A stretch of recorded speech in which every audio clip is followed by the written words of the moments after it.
So Ian McKellen, we've heard news overnight that your acting co-star in Gods and Monsters and a great stalwart of the British stage and screen, Lynn Redgrave, has passed away at the age of 67 of cancer, and you worked with her very closely. I was at university with her brother Corin, and Big Van, his sister Vanessa, used to come down. I can't quite remember when I first met Lynn,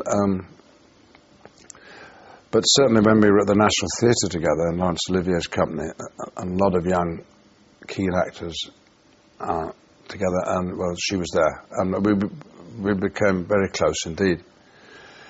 And the first television I ever did was with Lynn, an Alan Seymour play called Sunday Out of Season. And joyously we met up again in Gods and Monsters, in which she was nominated for an Oscar and deserved to win. And she battled against so many things privately, a difficult marriage, her cancer, her weight. She stood up for all sorts of things. She insisted when she was feeding her first child and working to have the right to take the baby in to work with her, and many women are grateful to her for that.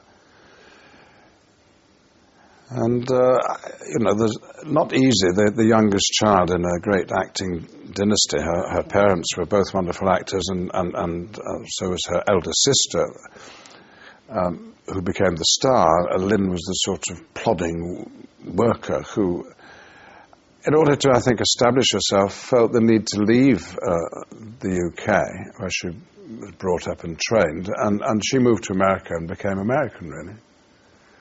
She almost looked American.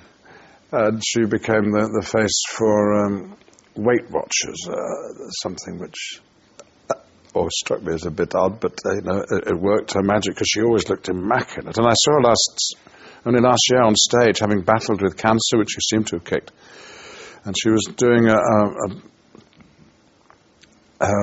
sort of autobiography on stage, her reaction to discovering about her grandmother's life. Very moving, and she was always so open, and that dear girl. And I've missed her and I always tried to see her when we're in the same country, and I saw her very, very recently at her brother's funeral, and it was a shock to see her in her wheelchair there. But she was the first to speak, and as she got up, helped by friends, she stumbled and knocked over a candle. And then, with a wonderful theatrical gesture, she included that little bit of clumsiness with her brother's coffin, and she said, "Things happen." And I thought she was also drawing her friend's attention to the fact that what was happening to her was that she was dying, and but the voice was strong, and she was getting our laughs, and she was a wonderful comedian, wonderful. So I think of her first as a lovely, lovely girl and good friend. But for people who didn't know, of course, she was an actor who did some marvellous performances.